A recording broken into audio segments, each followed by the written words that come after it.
इस बीच पता चला कि रूस के राष्ट्रपति व्लादिमीर पुतिन से हुई बातचीत में प्रधानमंत्री मोदी ने एक बड़ा मास्टर स्ट्रोक चल दिया। दुनिया में बिछी बिसात पर प्रधानमंत्री मोदी ने कूटनीति की एक ऐसी चाल चली कि चीन से लेकर अमेरिका तक चित हो गए और भारत के लिए कई नए अवसर तैयार हो गए। खबर है कि इस बातचीत में प्रधानमंत्री नरेंद्र मोदी ने रूस और भारत के मजबूत रिश्तों की दिशा में एक बड़ा कदम बढ़ाया। ऊपर से दोनों नेताओं के बीच बातचीत का वक्त कुछ ऐसा था जब पुतिन को भी सच्चे सहयोगियों की सबसे ज्यादा तलाश थी।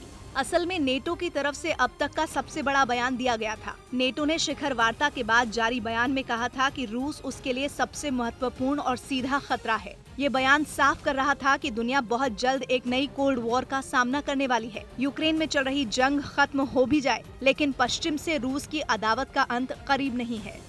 लेकिन ये वही वक्त है जब प्रधानमंत्री की एक चाल से बाजी पलटती जा सकती है। अमेरिका पहले से भारत को डरा रहा था कि रूस से तेल खरीदने का अंजाम बुरा होगा।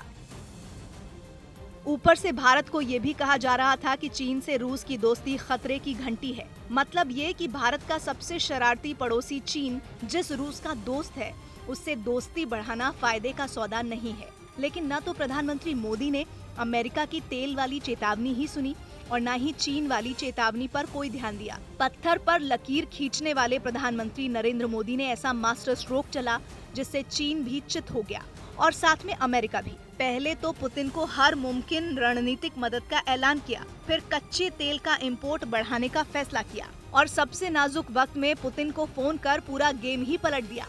क्योंकि प्रधानमंत्री के इस दाव से कई चुनौतियां खत्म हो गई। एक साथ कई मोर्चों पर प्रधानमंत्री नरेंद्र मोदी ने भारत को एक कदम आगे पहुंचा दिया, जिनमें सबसे अहम तो ये है कि अमेरिका और यूरोप को एक साफ और सख्त संदेश ये कि भारत अपने फैसले दुनिया के किसी भी देश से डरकर या उसके दबाव में आकर नहीं लेगा।